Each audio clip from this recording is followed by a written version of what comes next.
Hello friends, safety ज्ञान course के नए वीडियो में आप सभी का स्वागत है।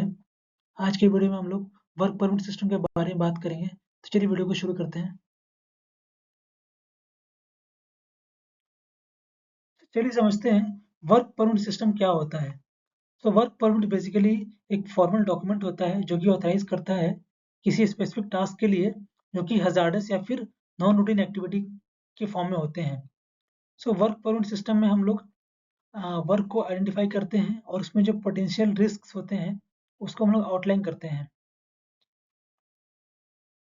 सो परमिट की रिक्वायरमेंट क्यों है? सो जो पहला रिक्वायरमेंट है वो है कि prevent accidents and injuries on site. So अगर हम लोग formal work permit system follow करते हैं तो हम लोग हजार्डस एक्टिविटी को मैनेज कर सकते हैं और ऑर्गेनाइजेशन लेवल पे इंश्योर कर सकते हैं कि सारे जो एक्टिविटीज हो रहे हैं वो सेफली हो रहे हैं। दूसरा जो रिक्वायरमेंट है वो clearly communicate risk and precautionary measures. So जो भी हमने रिस्क आइडेंटिफाई किए हैं परमिट सिस्टम के थ्रू उसको हमको जो कंसर्न पर्सन है जो टीम है उसको हमको कम्युनिकेट करना पड़ता है और उसके लिए जो प्रिकॉशंस मेजर्स हमने लिया है उसको उनको ट्रेन करना पड़ता है। तीसरा है comply with the regulations. So permit system जो है एक लीगल रिक्वायरमेंट है और जो डॉक्यूमेंट्स हम लोग साइन करते हैं वो एक एविडेंस के फॉर्म में यूज होता है जब भी किसी फैक्ट्री में एक्सीडेंट्स होते हैं। सो एक लीगल डॉक्यूमेंट है जिसको कि हमको अच्छे से इंश्योर करना चाहिए। चौथा है इम्प्रूव ऑपरेशनल एफिशिएंसी।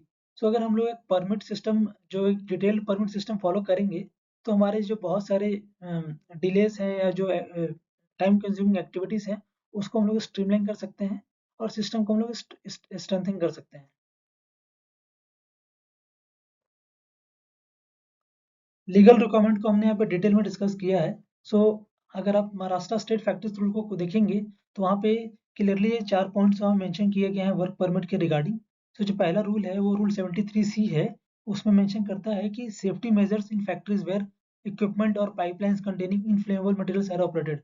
सो अगर आप ऐसे पाइपलाइंस पे काम कर रहे हैं जहाँ पे इनफ्लेमेबल मटेरियल्स हम स्टोर करते हैं, जैसे कि हमारा गैसोलीन्स हो गया, पेट्रोल डीजल है या फिर कोई फ्लेमेबल केमिकल्स है, उस पाइपलाइन पे अगर आपको काम करना है तो आपको वर्क परमिट सिस्टम फॉलो करना पड़ेगा। ये एक लीगल रिक्वायरमेंट है जो कि स्टेट फैक्ट्रीज रूल में लिखा हुआ है। सिमिलरली अगर आप कोई इक्विपमेंट को अगर ओपन कर रहे हैं तो उसका भी रिक्वायरमेंट दिया गया है कि supervisor of the engineering department of the factory in charge of the work of opening the such equipments of pipelines और getting clearance from the supervisor in charge of the process department shall satisfy himself that the above operations are complete and sign of the permits issued by the supervisor of the process department। So process department के लोगों की responsibility है कि जब भी equipment opening कर रहे हैं तो इंश्योर करें कि वहाँ पे सब कुछ सेफ है। और एक पॉइंट में यहाँ मेंशन किया गया है कि ये जॉइंट रिस्पॉन्सिबिलिटी है प्रोसेस डिपार्टमेंट की और इंजीनियरिंग डिपार्टमेंट की। सो किसी एक का रिस्पॉन्सिबिलिटी नहीं है, जॉइंट डिपार्टमेंट की रिस्पॉन्सिबिलिटी है। और यहाँ पे एक और पॉइंट मेंशन किया गया है कि सेफ्टी ऑफिसर और या उसके द्वारा कोई authorize person have the rights to random checking of the work permit. So वो चेक कर सकता है कोई भी वर्क परमिट को और काम को रोक भी सकता है या फिर मैनेजमेंट को डायरेक्टली रिपोर्ट कर सकता है कि यहाँ पे अनसेफ काम हो रहा है। सो ये सारे पॉइंट जो हैं ये सारे लीगल रिक्वायरमेंट्स हैं। और अगर इन सारे एक्टिविटीज में कोई एक्सीडेंट या इंसिडेंट होता है और किसी की फर्टिलिटी या फिर किसी को एलटीआई इंसिडेंट होता है या कोई मेजर एक्सीडेंट होता है तो उस केस में फैक्ट्री इंस्पेक्टरेट या फिर जो लोकल बॉडीज हैं वो लोग के पास राइट्स होता है कि वो इन्वेस्टिगेशन के टाइम पे जो हमने वर्क परमिट सिस्टम फॉलो किया है उसका डॉक्यूमेंट्स वो लोग रिव्यू करेंगे और वो लोग चेक करेंगे कि जो रिक्वायर्ड कंट्रोल्स थे वो हमने इंश्योर किए थे कि नहीं किए थे।